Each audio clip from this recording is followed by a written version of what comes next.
Hi, it's Vuna Win. For those of you who are new to the channel, I'm the inventor of the Evolution Home Gym. If you're an inventor yourself and you want to bring your product to life and you just don't know where to start, this is the channel for you. So make sure to subscribe so you can follow me in my journey. In the last video, I talked about my first big and costly mistake. I simply started my patent process way too early. I mentioned that in my drive up to Edmonton to visit my patent lawyer, I had a revelation, and the Push Me Up officially changed into the Evolution as it stands today. I'll be completely honest.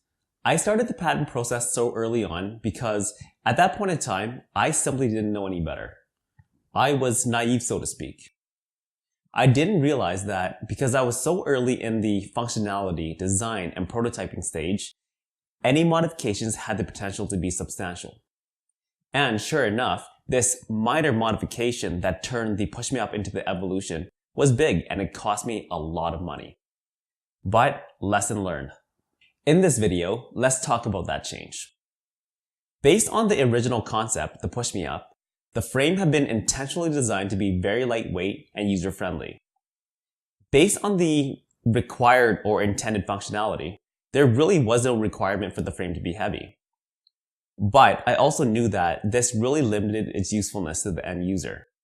And because I was in the fitness and exercise space, which was already so competitive, I knew that the product had to do more. Here's the kicker. Even though early on in the process, I realized the product had to do more, meaning that I knew that the product would change, in the excitement of having a functional prototype, I still wanted to kick off the patent process.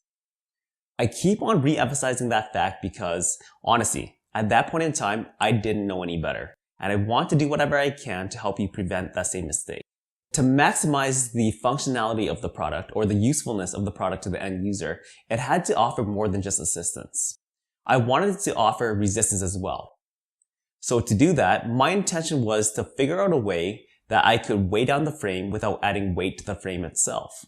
As I mentioned, it was actually on this 3-hour drive that I envisioned or brainstormed a strategic platform that would leverage the user's body weight to hold the frame down and allow him or her to do upward resisted exercises without lifting the frame itself off the ground.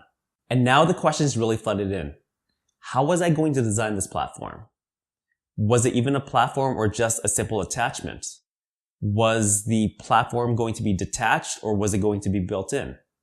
What was I going to make it out of? This development or this upgrade brought me back to the drawing board in a big way. I drew out and tested a few designs, a few concepts, and I realized really quickly that this was not going to work. Even though this modification was simple in theory, it turned out to be much more difficult and complex in practice.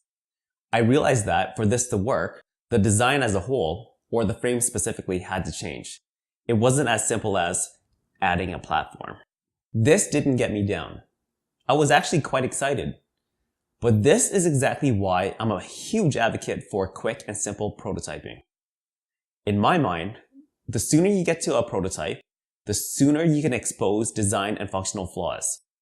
And the sooner you expose those flaws, the sooner you can either change your design or omit those functionalities.